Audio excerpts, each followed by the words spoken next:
Magandang araw mga kaibigan. Bigyan natin ng reaction opinion itong post ng GMA News. Ayon sa 18 ex-Marines, kabilang din umano sa mga mambabatas na pinadalhan ng mali-malitang pera ay ang mga sumusunod: Sandro Marcos, Terry Ridon, Jerbil Luistro, Arlene Brosas, Benny Abante, Zia Adjong, Jose Alvarez, Ace Barbers, Joel Chua, Dan Fernandez, Janet Garin, Raul Manuel, Estela Kimbo. Binanggit din nila si Father Flavie Villanueva bilang isa sa mga pinadalhan ng naturang maleta. Yan. So, ako kanina, kasi ako mag-vlog mamaya, makinig na naman. Ito, pasingit-singit lang yung ginagawa ko. Ito yung ongoing. Pakinggan natin sandali. Hindi sana kayo nagkaroon ng pagkakataon na gano'n. Ganun po kahirap. Ang dinadala naming responsibility, makita lang natin, malaman lang natin ang kabuuan ng puzzle na ito na kung tawagin natin ay flood control scandal. Trilyong piso ang winaldas. Ninakaw sa pera ng bayan. Pera ng tao ang nagnakaw po sa tanghaling tapat. Hindi po nakamaskara. Nakakurbata po, nakabarong lahat. Okay, balikan natin sila mamaya. Okay. So yan, mga kongresista nabanggit. Si Senator Remy, nagpakita siya ng litrato.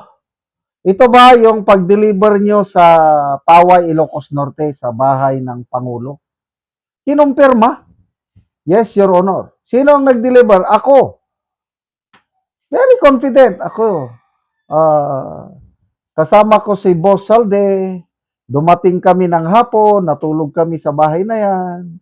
Ang tumanggap sa pera ay si Sandro Marcos, sabi niya. Kailan? Sa bahay ng Pangulo. So, I don't know kung yung baleta na yon is para ba sa Pangulo, para kay Sandro Marcos, basta nag-deliver sila sa Paway, Ilocos Norte. Very, ito aking opinion lang ito. Habang nagkukwento sila is, napapansin ko na walang agam-agam yung kwento nila. Hindi yung parang gumagawa lang ng kwento. Kasi kung gumagawa ka ng kwento, yung bagay na yan na as early as 2022, yung pag-upo ng Marcos administration, July nag-upo, mga September, October 2022, nagdi-deliver na sila eh. Hanggang early part of 2025, bago pumutok yung issue ng flood control. Continuous. So, matagal na panahon. Tapos yung kwento nila, very logical. Based lang sa kanilang na-record sa mind nila at sa kanilang puso, yun ang kinikwento. Kaya salamat at nagkaroon tayo ng hearing despite the fact na pinigilan nila. Kala ko nga, hindi na ito matutuloy. O ito, pakinggan natin ulit ang that wants to do. Yes, it will be remain suspended kasi marami po tayong kukunin. Yung binanggit po ninyong mga addresses na kung saan dinala yung mga pera, may patatawag po tayo mga tao para i-confirm po na talagang na-deliver yun, yung mga sasakyan na ginamit, sino yung mga gwardyang nandun, pati po mga plate number ng sasakyan, mga kulay, lahat po ito ay kakailanganin para sa ganun magkaroon ng katibayan lahat ang mga isinaysay ninyo sa inyong pinagsamang sworn statement, maliban pa sa mga isusunod po ninyong mga individual na sworn statements para lalo pong malaman natin, lalong-lalo na po sa mga personality na nabanggit. Sorry, Mr. Chairman. I just have to clarify this. Mahal ko ang ating bansa, mahal ko ang ating konstitusyon.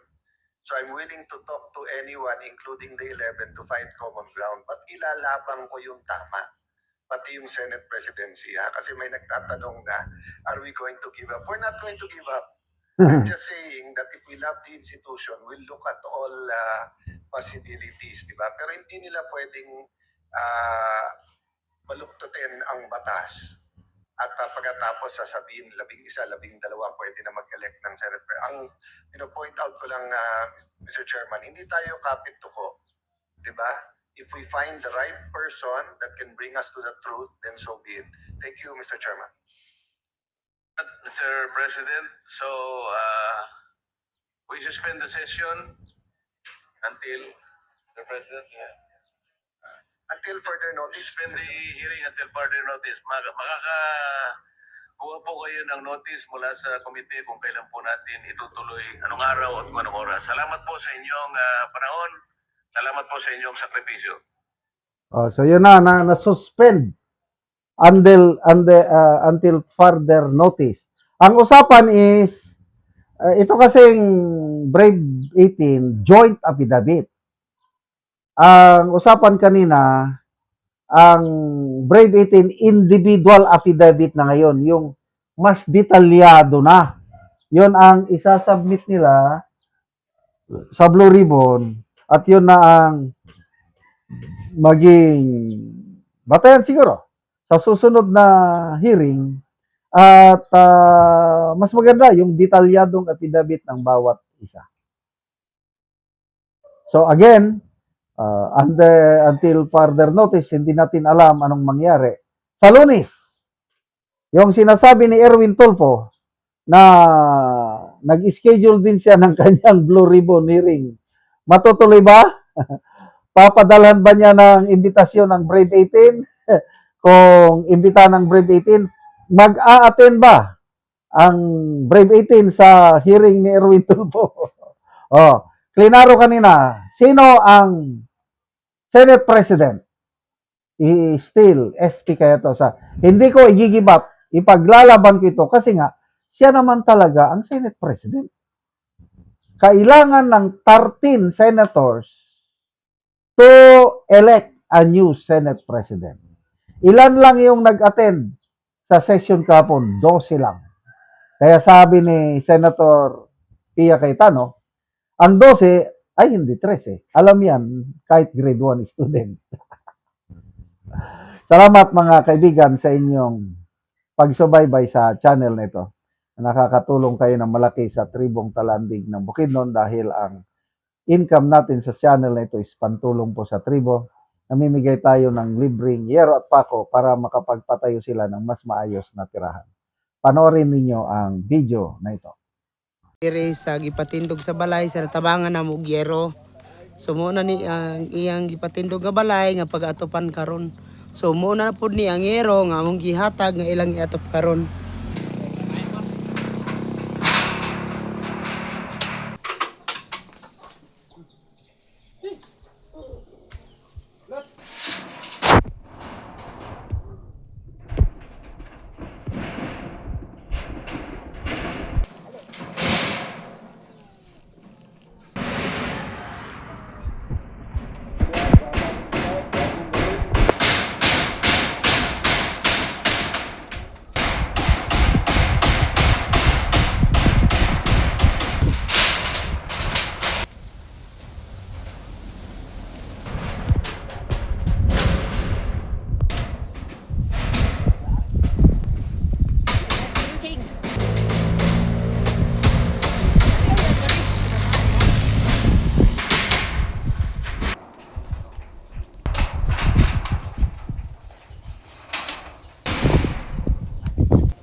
Ug karon naman na gyud sa pag-atop ang among ginatabang nga yero.